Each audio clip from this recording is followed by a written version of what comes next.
Coach, obviously a great win, but you guys outscored them 37-20 in the fourth quarter with an 8-man rotation. What do you have to say about this win? Just proud of them. I think they fought through, and we had some moments in the game where it looked like it was going downhill for us, but I told them I'm proud of their ability to fight back, and I think when adversity hits, it's your ability to sort of fight through that adversity, and I thought the fourth quarter they really sort of found a rhythm and found a groove. We were able to exploit some matchups, but just really proud of them. I think they really stepped up, and each in their own way, right? Each player sort of found their own way to contribute, McCall McIntosh being sort of the paramount of those, really increasing our paint touches and a real presence down low.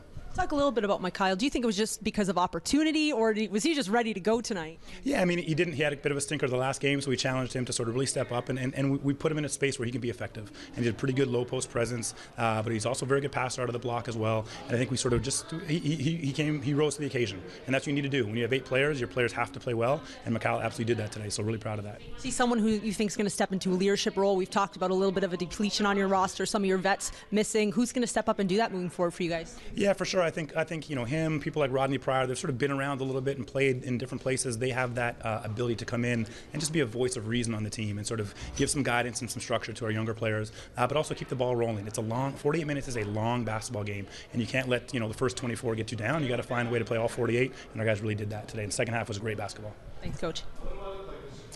Mikhail, obviously a great low post player, but a couple of times he was catching the ball behind the three-point line and kind of making his way to the basket. Is that all by design for him to get penetrating from that far out, or was he getting pushed out that far and going to work from that distance? No, a lot of it we run a swing play that sort of is the purpose is to get it outside the three-point line so he can get a downhill head of steam against his defender. So sometimes we were doing that, and then sometimes just a post-up play. So from both spaces he's pretty good. He can dribble the ball better than most people think as a big, so we can put him in a situation where he can actually get downhill and use his handle, but then get in the paint where he really can sort of can assert his presence. Just with Josh, no turnovers tonight. I'm just wondering now how he's come in that aspect of the game. I know it was something that we had to address a little bit when he came in here, but just kind of rounding out his game, how is he coming in that regard? Yeah, I think he's learning how to play in the G League, right? He's sort of been around and played in so many different environments over the last year and a half of his life. So figuring out what the G League is like, how it's officiated, and how he plays. I thought he really struggled or struggling with the referees in terms of what's a foul, what's not a foul. But through that, he had 7 assists, and to your point, 0 turnovers. And for him, that's a major step.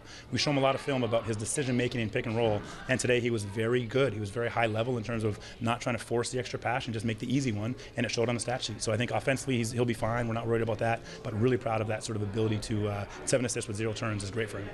And just with Derek as well, he had a pretty dominant night. Is he the kind of guy that you were expecting to step up with that 5 spot, especially with Chris obviously getting some more time up with the bigs? Yeah, I mean, listen, this guy's a starting level center, right? He's a very talented center who can rebound and score at both sides of the floor, can block some shots, great verticals, and he's starting to show that. I think he's someone also, I think in a leadership question, he's someone who can be a leader for us too, because he works all the time. His ability to work and put in the effort is kind of contagious, and our players are following him along. His preparation, that level of preparation is high, and now when he's getting an opportunity on the floor with Chris gone, he's taking advantage of it. It's great.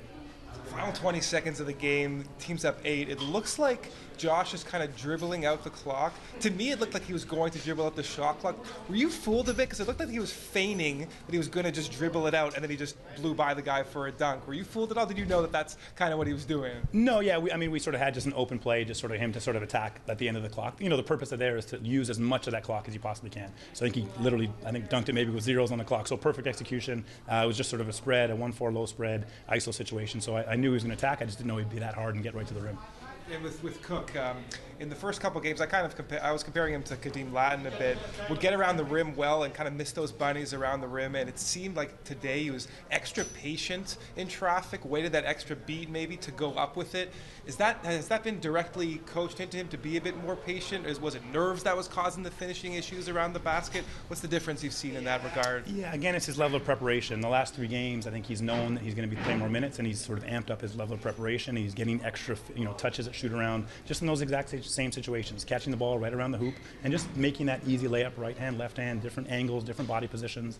So he's preparing for it. He's envisioning what's going to happen in the game, and I agree with you. He's sort of doing a much better job finishing than earlier in the season, and that's because of his work. Again, if you work at your craft, you can get better at it.